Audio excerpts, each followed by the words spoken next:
What is up, drumming freaks? Abe here again. Since I've already done a couple of instructional type videos, I figured I'd do something where I'm just kind of playing and show you how I sort of work on ideas. So what I'm working on right now is soloing ideas and just coming up with musical things to try to link together real time. So it's all improvising.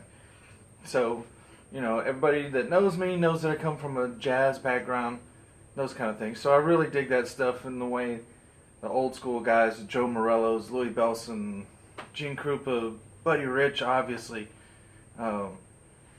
they could come up with enough ideas to put together to make a reasonable drum solo without just immediately going crazy on the drum set. You know, sort of like rock and roll drum solos are, which I could do some of that stuff, and you know, quads and double bass stuff. So, and I'll do some of that in here, I guess. I mean, I don't know exactly what I'm going to do, but these are kind of ideas that I kind of fool around with, so that when I do get into some of these situations, whether it's a swing gig or a blues gig, and somebody say, "Oh, well, Abe's here, you know, let's get him to play a drum solo." I'm trying not just to have it be the stereotypical first, you know, my first drum solo kind of stuff. I try to have it be something that's a little bit more creative and take you on a little journey. So that's the kind of stuff that I'm working on, and I'll show you real time how I do it. I just kind of play and come up with ideas and try to have it, you know, build and get to a escalation point, and then we're done.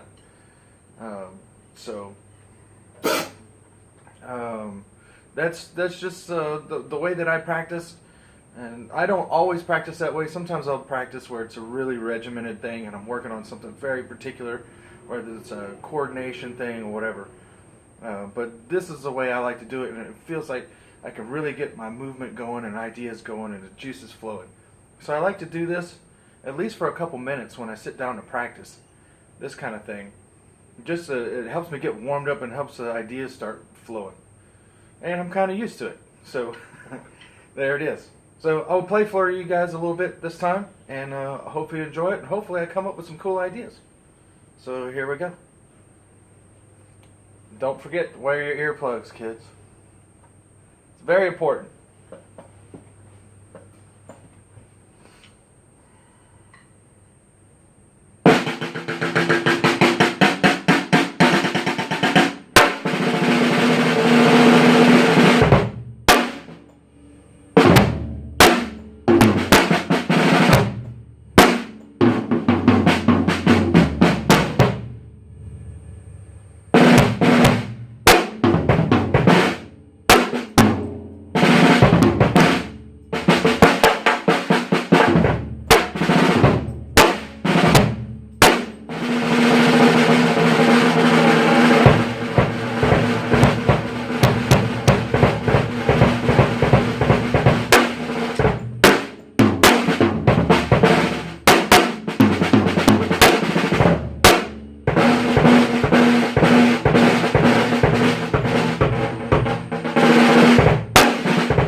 So there you go, a little warming up, swinging style. Try to get some stuff in there, you know, hands, feet, get everything going in there and try to have it make musical sense. And sometimes, you know, one day you have the juice and you really get things going, and some days not so much. But that's why we practice. I've always been told and teach my students that when you practice to make your bad day better than your last bad day. So you want to have each performance, you want your level to continuously go up. And when you come back down a little bit, you want your down level to be coming up. So, you know, we don't practice to be perfect, but practice does help a ton. I encourage everybody, get on your drum set, goof off, play around, hit stuff, try things, get ideas. Don't get stuck in one frame of mind. Just remember that drumming is supposed to be fun, man. Go crazy. Don't let anybody stifle your creativity by saying, you know, less is more and this thing and, you know, all the typical things that I hear people say, especially around here, the Austin area. Because I see drummers that are plenty good pocket players, and that's great.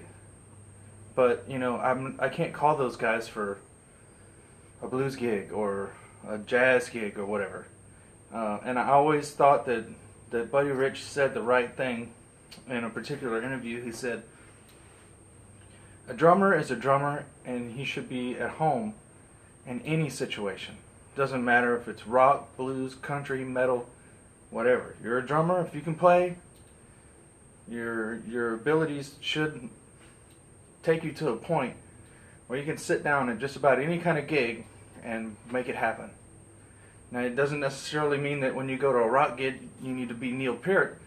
It doesn't necessarily mean that. It means that you're well-rounded enough in your skills that you can go to those different gigs and play and make a good showing and make a good name for yourself. So I encourage everybody to sit down. Hope you enjoyed the little bit that I did here in this video. If you did, please like and subscribe. Don't forget to hit the bell. The bell is important because that's how we get people to follow. And so subscribe, like, check out my Patreon link that will be down there in the description box. And until next time, we'll see you later.